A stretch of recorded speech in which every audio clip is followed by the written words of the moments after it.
नमस्कार दोस्तों, आज हम इस वीडियो पे देखेंगे क्वेश्चन नंबर 21 से। इसके पहले वाली क्लास पे हमने 20 नंबर तक करा दिया था। देखिए, बेहतरीन सवाल है। एक वर्ग का क्षेत्रफल एक आयत के क्षेत्रफल से तिगुना है।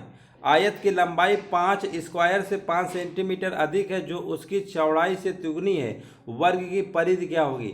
अब देखिए, वर्ग की परिधि हमसे पूछा गया। वर्ग की परिधि समझते हैं क्या होता है? ये हमारा वर्ग है, ये हमारा वर्ग है। तो वर्ग का जो अगर भुजाएं मान लेते हैं, अगर सबकी भुजाएं, अगर वर्ग में चारों भुजाएं क्या होती है? बराबर होती हैं।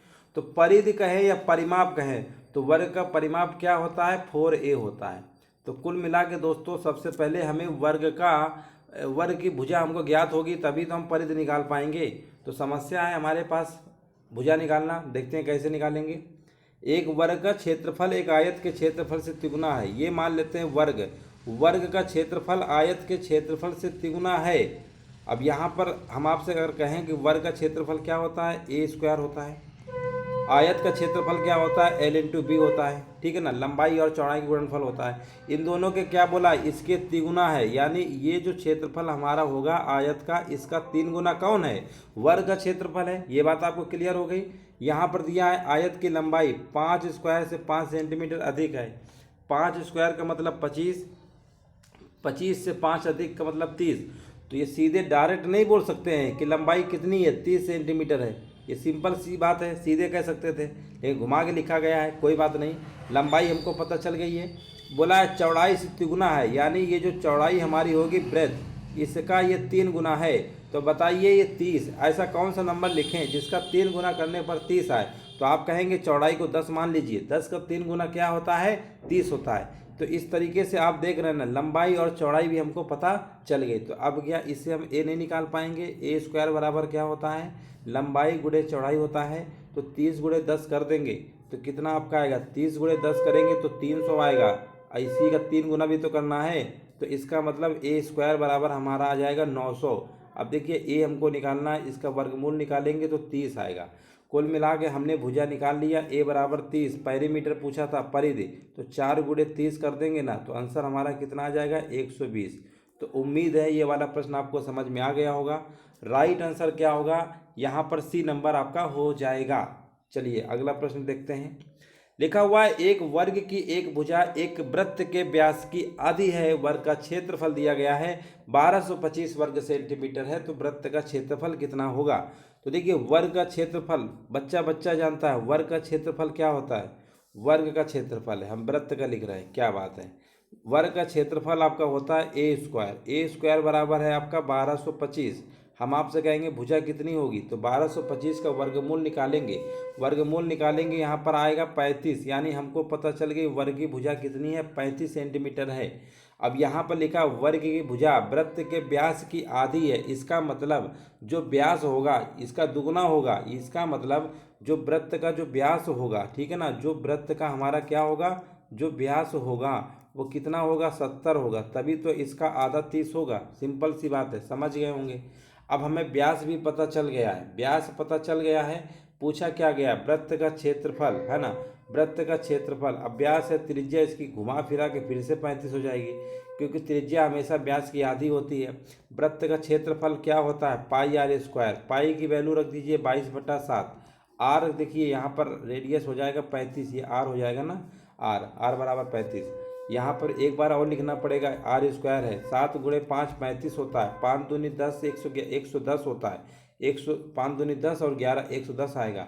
110 गुणा 35 में कर देंगे ना, तो आपका आंसर आ जाएगा 3850। कितना आएगा? 3850 वर्ग सेंटीमीटर। कहाँ लिखा हुआ है? विकल्प नंबर बी। तो उम्मीद है यहाँ पर 22 नंबर भी आपको क्लियर हो गया होगा। अगला प्रश्न देखते हैं। यदि किसी आयत का परिमाप 76 मीटर है और क्षेत्रफल 360 है, तो उसकी सबसे छोटी भुजा की लंबाई क्या होगी?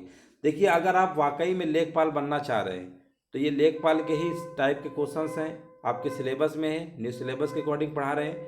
एक बार देखिए, प्रश्नों को अच्छे समझ लीजिए। जिस दिन आप सवाल की लैंग्वेज सीख जाएंगे कि कहना क्या चाहता है और क्या निकालना है, उस दिन आप समझ लीजिए आपके मैथ में से 25 नंबर आप लाने के काबिल हो जाएंगे।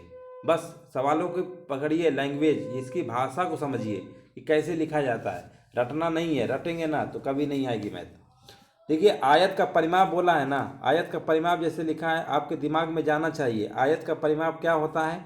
आयत का परिमाप होता है 2l+b, होता है कि नहीं होता है? ये परिमाप दिया है ना, इसी के बराबर लिख दो। ये तो फार्मूला होता है, और जो परिमाप दिया उसी के बराबर लिख दो, लिखने का तरीका होता है। और आगे लिखा हुआ है क्षेत्रफल। क्षेत्रफल समझ रहे हैं? आयत का क्षेत्रफल क्या होता है? l×b होता है 360। चलो ये हमको पता चल गया है, ठीक है ना। देखिए अब ये इसको अभी और सॉल्व कर सकते हैं, 2 का भाग इसमें दे देंगे ना, तो यहाँ पर हम कह सकते हैं l+b कितना आएगा? 2×3=6, 2/16, यानी हमको l+b पता है, l×b 360। अब देखिए यहाँ पर पूछा गया सबसे छोटी भुजा बताइए। सबसे छोटी भुजा समझते हैं ना, आयत इस तरीके से आपका होता है, ठीक है, आयत इस तरीके से होता है, ये l होता है, ये b होता है। तो देखिए यहाँ पर छोटी भुजा का मतलब b की वैल्यू पूछा गया है। अब देखिए आपको ऑप्शन से सहारा लेना है। यहाँ पर ये तो हमें पता है कि लंबाई चौड़ाई को जोड़ने पर 38 होना चाहिए। चलो पहला ऑप्शन ले लेते हैं, अगर मान लेते हैं 12 ले लेते हैं, चलो ऑप्शन से लगा लेंगे, जल्दी लगेगा। चलो यहाँ अगर हमने 12 लिया है तो ये लंबाई उस हिसाब से कितनी हो जाएगी? 38 होना चाहिए। तो 38 यानी यहाँ पर अभी 38 में से घटा दीजिए, 8 में 2 गया 6, और यहाँ पर गया 3 में 1 गया 2, यानी 26। 26 और 12 हमारा 38 होता है। चलो यहाँ छोटी भुजा भी है, बड़ी, क्या इन दोनों गुणा करने पर 360 आएगा? इसको भी देखना है। l×b 360 नहीं आएगा, इसलिए ये वाला विकल्प हमारा क्या होगा? फेल हो जाएगा, ठीक है ना। ये वाला विकल्प हमारा क्या होगा? फेल हो जाएगा, इसलिए इसको नहीं ले सकते, मजबूरी है। चलो दूसरा वाला ट्राई करो। यहाँ पर अगर 20 लिया है, कन्फर्म है, यहाँ पर 20 लिया है तो ये हमें 18 लेना पड़ेगा। लंबाई 18 लेंगे दोस्तों ना, तो ये तो छोटी भुजा बोला है, इसलिए ये ऑप्शन भी नहीं हो सकता। दूसरा वाला भी आपका क्या होगा? बाहर हो जाएगा। 20 छोटा होना चाहिए ना, चौड़ाई छोटी होगी लंबाई ज़्यादा होगी, इसलिए ये भी नहीं होगा। अब बचा हमारे पास कौन सा ऑप्शन है? यहाँ पर बचा है तीसरा नंबर 18। चलो यहाँ पर 18 नंबर को ट्राई करके देखते हैं। यहाँ लिखेंगे 18, ठीक है ना, 18, और यहाँ पर ये कितना होगा? यहाँ पर 20 होगा। हाँ ये काम बन जाएगा इसका। 20 और 18 कितना होता है? 38 होता है, गुणा कर देंगे ना 360, बिल्कुल। तो देखिए यहाँ पर मैच कर गया, विकल्प नंबर क्या होगा? सी। तो इस तरीके से आपको लगाना है ऑप्शन से। आप इसको लगाइएगा, क्वाड्रेटिक इक्वेशन बनाइएगा जैसे बुक में लगाएं, तो करते रह जाएंगे। सिलेक्शन लेना है, ना कि आपको कोई किसी को समझाना है कि कैसे आया। इस तरीके से लॉजिकल सवाल था। एल और बी को देखिए जोड़ने पे कहाँ पे 38 हो रहा है, गुणा करने पर भी ध्यान देना है, बस हो गया, सिंपल सवाल था। अगला देखिए, लिखा हुआ एक समकोणीय त्रिभुज की ऊंचाई। समकोणीय त्रिभुज यानी समकोण त्रिभुज की बात हो रही है, ऊंचाई दिया है। समकोण त्रिभुज सभी लोग जानते होंगे, ये हमने क्या बना रखा है? ये समकोण त्रिभुज होता है, इसमें 90 डिग्री कोण होता है। ऊंचाई समझते हैं ना, ये ऊंचाई जिसको लंब आप कहते हैं ना, लंब ये आधार, ये लंब या आधार, और ऊपर वाले ये क्या होता है? कर्ण। लिख दे रहा है यहाँ कर्ण, ये आधार, ठीक है ना, ये आधार होता है जिसको बेस कहते हैं, ये लंब। लंब को ही तो हम कहते हैं, लंब को क्या कहते हैं? लंब को क्या कहते हैं? लंब को कहते हैं ऊंचाई, ठीक है। अब त्रिभुज का क्षेत्रफल आपने पढ़ा है 1/2 आधार इंटू ऊंचाई। आधार यानी लंब को ही है, तो यही यही ऊंचाई काम करेगा, ठीक है ना, यही ऊंचाई होती है। तो आधार तो दिया है क्वेश्चन में, कितना दिया है? 8√5 दिया है। ऊंचाई भी तो दिया गया है 32√5, बस गुणा कर दो, क्या करना है, कुछ सिंपल सवाल था। 2 चौको 8, 4 दूनी 8, 4 त्रिका 12 इंटू 5, इसका गुणा कर लीजिए। 5 अट्ठे 40, 5 दूनी 10, 4 14, 5 एकम 5 1 6, 640। देखिए कहाँ लिखा हुआ है? विकल्प नंबर डी। देख रहे हैं ना, मतलब आपके सवाल सेकंडों में आपके लग जाएंगे, अगर आपने अच्छे से समझ लिया तब। नहीं समझ पाएंगे तो फिर दिक्कत हो जाएगी। एक आयताकार लॉन है जिसकी लंबाई और चौड़ाई क्रमशः दिया गया है, और पूछा गया है चारों ओर 2 मीटर चौड़े बजरी पथ से घिरा गया है, इस पथ का कुल क्षेत्रफल कितना होगा? देखिए बहुत ही अच्छा सवाल है। सबसे पहले एक आयताकार लॉन बना लेते हैं। इस तरीके से आपका ये बना हुआ है आयताकार, ठीक है ना। इसकी लंबाई भी बोला है x है और चौड़ाई y है। अब क्या है ना, इसके चारों ओर 2-2 मीटर बजरी, इसके चारों ओर समझ रहिए, ये चारों ओर, ठीक है ना, ये 2-2 मीटर। अब दोस्तों 2 मीटर अगर हम बजरी बिछाएंगे ना, तो आप ये इधर भी तो 2 होगा, दोनों तरफ से होगा, तो हम सीधे कह सकते हैं अब इसकी जो नई लंबाई यहाँ तक हो जाएगी ना, कितनी हो जाएगी? x+2 जोड़ेगा ना, x+4 हो जाएगी इसकी लंबाई। इसी प्रकार चौड़ाई तो यहाँ तक हमारी y है, लेकिन ऊपर का भी एरिया कवर करेगा, नीचे का भी ये है ना, तो 2-2 है ना, इधर भी है, तो यहाँ y+4 हो जाएगा। तो कहने का मतलब ये ऊपर जो चारों तरफ फैलाने के बाद इस तरीके से आप देखेंगे जो घेरा बनेगा, तो इसकी लंबाई दोनों तरफ बढ़ जाएगी, चौड़ाई भी बढ़ जाएगी, ठीक है ना। पूछा गया ये जो रास्ता बना है ना पथरी वाला, ये इसी का पूछा गया एरिया कितना होगा। सिंपल सी बात है, पहले आप बाहर वाले के क्षेत्रफल से अंदर वाले को माइनस कर दीजिए। तो बाहर वाले की तो भुजा हमको पता चल गई ना, लंबाई ये चौड़ाई ये, तो इनका गुणनफल करेंगे पहले, क्योंकि एरिया क्या होता है, लंबाई गुणे चौड़ाई होता है। तो आप क्या करेंगे, x plus 4 into Y plus 4 कर देंगे, सिंपल सी बात है। बाहर वाले में हमने क्या बोला ना, इसको माइनस करना है इसका एरिया, तो इसका एरिया तो सिंपल है एक्स वाई ही होगा। बस आप इसको सॉल्व कर लीजिए, तो गुणा करेंगे ना तो ये एक्स वाई आएगा, और एक्स का दोनों में करेंगे पहले इसका, फिर इसमें भी कर देंगे ना तो 4x आएगा। फिर वाई करेंगे तो आपका आएगा 4y, अब प्लस का 4 चौको 16 बराबर आपका हो जाएगा एक्स वाई। एक्स वाई से एक्स वाई क्या होंगे, कैंसिल आउट हो जाएंगे, और यहाँ पर आपका आ जाएगा 4x प्लस 4y प्लस 16, है ना। आप अच्छा यहाँ सॉरी यहाँ पर माइनस था, बराबर नहीं था, माइनस में था, तो ये तो कट गया। तो अब हमारा ओवरऑल बचेगा क्या, 4x प्लस 4y, और यहाँ पर क्या बचेगा, प्लस का 16 बचेगा, है ना, प्लस का 16। देखिए कहाँ लिखा हुआ है, 4x प्लस 4y प्लस का 16, आप कहेंगे विकल्प नंबर डी में लिखा हुआ है। उम्मीद है समझ गए होंगे, 25 नंबर भी समझ गए होंगे, दिक्कत नहीं होगी। चलो अगला देखते हैं। एक आयत की लंबाई उसकी चौड़ाई से 1 सेंटीमीटर अधिक है, इसका परिमाप दिया गया है, तो आयत का क्षेत्रफल क्या होगा। देखिए आयत का क्षेत्रफल के लिए हमें लंबाई चौड़ाई तो पता होना चाहिए, हालांकि इन्होंने परिमाप देके हमारे लिए थोड़ा आसान कर दिया। इस तरीके से आपका एक आयत मान लीजिए बना होगा। देखो सवाल की मेन होता है भाषा समझना। आयत की लंबाई जो है चौड़ाई से 1 सेंटीमीटर अधिक है, तो चौड़ाई हमको नहीं पता है, चौड़ाई मान लो x है, चौड़ाई अगर x है तो लंबाई इससे 1 सेंटीमीटर अधिक है, इसका मतलब लंबाई हमारी कितनी है, x प्लस 1 है। अब परिमाप अगर हम आपसे कहेंगे तो परिमाप क्या होगा, l प्लस बी होगा, यही आपका l होता है, ये आपका b होता है। फार्मूला लगा लीजिए, l प्लस बी क्या होगा, x प्लस 1 l हो गया, b हमारा b कितना है, b भी x है, और यही परिमाप दिया गया है। इसका इसमें भाग कर देंगे ना, और ये आएगा 2x प्लस का 1 बराबर 2 सत्ते 14, 2 का भाग इसमें कर देंगे, तो 2x बराबर 7 में से घटाएंगे 6, तो x बराबर कितना आ गया दोस्तों, 3 आ गया। x बराबर 3, इसका मतलब ये वाली जो चौड़ाई है ना हमारी, ये 3 हो जाएगी, और लंबाई हो जाएगी 4।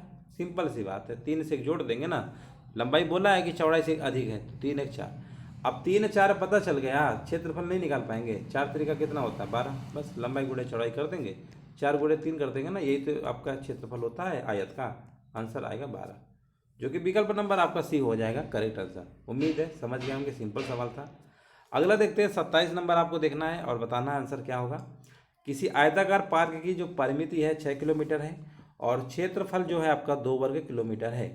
इस प्रकार आयत की लंबाई और चौड़ाई में अंतर कितना होगा। तो देखिए आयताकार पार्क समझ रहे हैं, पहले यहाँ परिमिति का मतलब होता है परिमाप। एक तरीके से आपका आयत बना हुआ है, ये तो एल होता है, ये बी होता है, सभी को पता है लंबाई चौड़ाई होती है। परिमाप दिया गया है, तो हम कह सकते हैं परिमाप इसका दिया गया है 2l प्लस बी, है ना।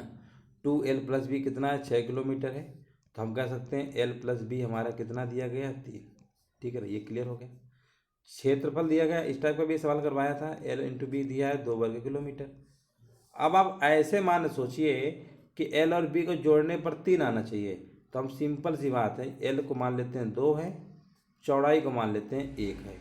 अब आप ही देखिए 2 में से 1 जोड़ेंगे ना, 3 आ रहा है कि नहीं आ रहा है, और इनका गुणा करने पर 2 आ रहा है कि नहीं आ रहा है, बिल्कुल आ रहा है। तो इसका मतलब पूछा गया है कि लंबाई चौड़ाई में अंतर कितना है, 2 और 1 में अंतर कितने का है, 1, बस हो गया।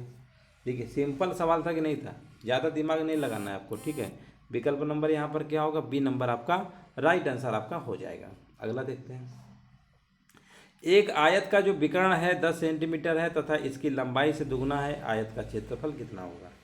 सबसे पहले देखो आयत बना देते हैं, आयत आपका ये है, ये आपका आयत है, ठीक है। आयत का विकर्ण, विकर्ण समझ रहे हैं ना, ये आपका विकर्ण है, इसकी लंबाई l है, ये इसकी b है, ठीक है। तो आयत का विकर्ण क्या है, 10 सेंटीमीटर है, तो आयत का विकर्ण लिख देते हैं। विकर्ण कितना है, विकर्ण कितना है, 10 सेंटीमीटर है, क्वेश्चन में दिया गया है। तथा ये इसकी लंबाई से दुगुना है, लंबाई से दुगुना का मतलब समझते हैं, लंबाई से दुगुना है, ठीक है ना।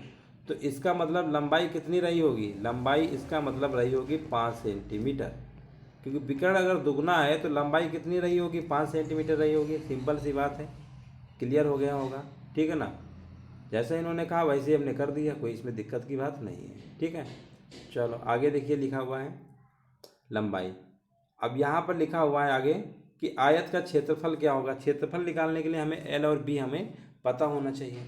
चलो अच्छा, आयत का विकर्ण होता क्या है? आयत का विकर्ण क्या होता है? आयत का विकर्ण आपका होता है √L² प्लस का B², यही तो होता है।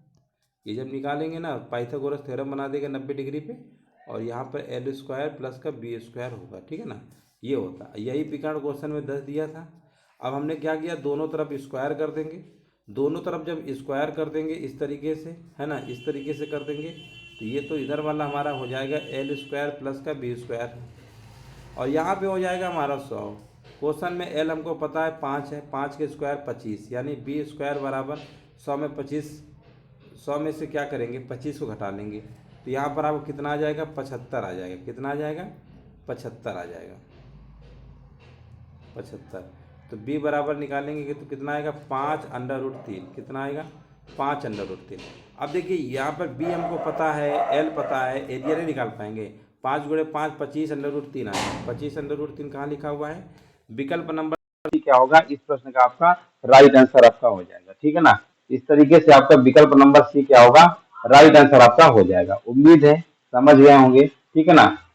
चलिए समझ गए होंगे, यहाँ पर B और इस तरीके से आप निकाल लेंगे, आपका आंसर आ जाएगा। चलिए अगला प्रश्न देखते हैं, ट्राई करते हैं अगला प्रश्न।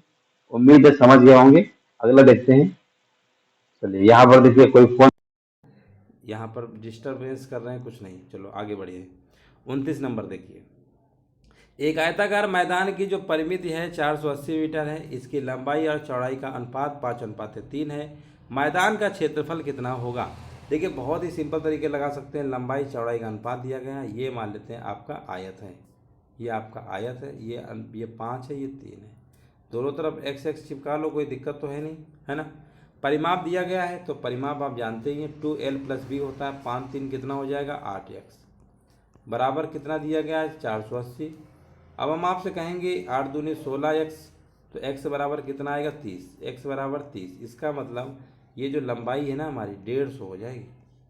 चौड़ाई कितनी हो जाएगी, 90 हो जाएगी। हमें लंबाई चौड़ाई दोनों पता चल गई है। इसी का एरिया पूछा गया, गुणा कर दीजिए, 15 नहीं है 135 होता है, बस आंसर हो गया। विकल्प नंबर क्या होगा, ए नंबर आपका राइट आंसर आपका हो जाएगा। अगला देखते हैं 30 नंबर, लिखा हुआ है एक श्रोता कक्ष की लंबाई और चौड़ाई का अनुपात दिया गया है 3:2। यदि छत का क्षेत्रफल 600 वर्ग मीटर है और 4 दीवारों का क्षेत्रफल 1500 वर्ग मीटर है, तो कक्ष की ऊंचाई कितनी होगी? देखिए कैसे लगाएंगे। सबसे पहले देखिए आपको ध्यान देना है, एक यहाँ पर श्रोता कक्ष की लंबाई चौड़ाई दिया है, लंबाई चौड़ाई की बात कर दिया है, तो कहीं ना कहीं आयत ही होगा, क्योंकि आयत में लंबाई चौड़ाई होती है। ये 3 है, ये 2 है, अनुपात दिया गया, x चिपका लीजिए दोनों तरफ, कोई दिक्कत नहीं है, ठीक है ना। यदि छत का क्षेत्रफल कितना है, 600 वर्ग मीटर है, तो यहाँ पर क्षेत्रफल दिया गया है, तो कोई दिक्कत नहीं, इसका क्षेत्रफल अगर आप निकालेंगे तो कितना आएगा, 3 दूनी 6, है ना, 6x² हो जाएगा, 6x²। और यही क्वेश्चन में हमारा दिया गया है 600 के बराबर, ये क्षेत्रफल है ना छत का, तो x² बराबर कितना आएगा, 100। तो x बराबर कितना आपका आ जाएगा, 10, ठीक है ना। तो इसका मतलब ये वाली भुजा हमारी 30 की होगी और ये होगी 20 की। ये बात क्लियर होगी ना, तभी तो देखिए 30 × 20 करेंगे ना, 600 आएगा। ये आपके अब चारों दीवारों को पूछा गया है, तो चारों दीवारों का देखिए क्षेत्रफल आपने पढ़ा होगा, नहीं पढ़ा तो देख लीजिए क्या होता है, 2L + B × H होता है। ये होता है कमरे की चारों दीवारों का क्षेत्रफल, और यही क्वेश्चन में दिया है 1500 के बराबर, ठीक है ना, ये आप कर लेंगे। और यहाँ पर L और B की वैल्यू रख देंगे ना, 30 और 20 कितना होता है, 50 × H बराबर 1500। ये आएगा कितना, 100, 100 काट देंगे ना, H बराबर 15 मीटर, ठीक है, 15 मीटर होगा आंसर, विकल्प नंबर B।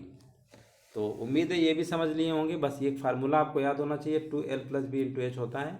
L और B की वैल्यू पहले निकाल चुके थे, रख देंगे, ऊंचाई आपको पता चल जाएगी। तो चलिए आपके जो 10 क्वेश्चन थे कंप्लीट कर दिए, इसके अगले क्वेश्चन जो है अगले वीडियो पे लगाएंगे। जो भी किसी प्रश्न में डाउट हो कमेंट करके बाद में पूछ लीजिएगा। वीडियो देखने दोस्तों धन्यवाद।